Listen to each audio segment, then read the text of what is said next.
नमस्कार मित्रांनो, आला शेतामध्ये बैलाला खायला टाकलं, पाणी ती पाजलं,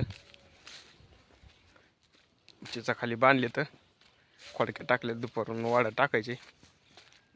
ज्वारी भिजवायला चालू आहे. उद्या होती ज्वारी. मोरी घ्यायचा पैप आणून. प्रतीक पण आला शेतामध्ये. आज मोहळा झाडायचे तर चला 2 मोहळ आहेत ते झाडायचे. 1 वाजता मोटर चालू करायची. तर पैप मोहरी घ्यायच्यात. काल भिजले. काल 11 वाजता मोटर टाकली. मोटर टाकायची झाली की मोटर टाकायची झाली की चालू केली. 11 वाजता काल मोटर चालू केली ती. मका पण उगवायला लागली. प्रतीक खाली गेलता यायला वरी. ए चल रे, खाली बैलापाशी बसला होता. आला प्रतीक पण.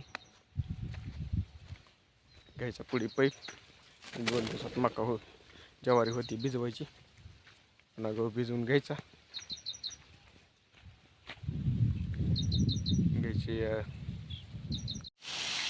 अंडी मोटर भरून विहिरीमध्ये सोडायची. रॅम्पमध्ये आणून ठेवली आहे. जॉन्टी देऊन सोडायची विहिरीमध्ये. ज्वारी घ्यायची भिजवून. पाणी पण आलंय लय मोठं विहिरीमध्ये.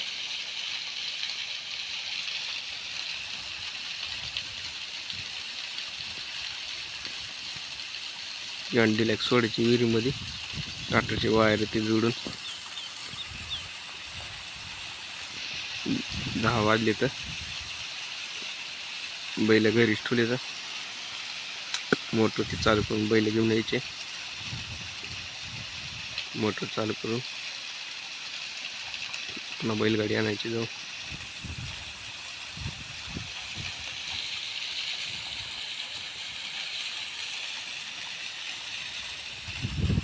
रॅम्प खाणलेला आहे विहिरीला.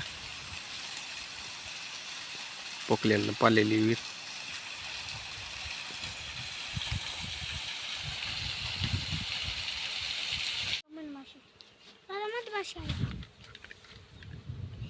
चिंचाचं मावळ झालंय. 2 मावळ होते चिंचाला. प्रत्येक शनिवारी शेतामध्ये आला. म्हणला मावळ झाडायचे आज. 2 मावळ झाले तर द्यायला शेडकण. ज्वारीमध्ये पाणी आहे ती बघायचं कुठवर भिजलंय, कुठं राहिलेलं भिजवून घ्यायचं. प्रतीक प्रणित आरू पण आलाय शेतामध्ये. जायचं शेडकड आता.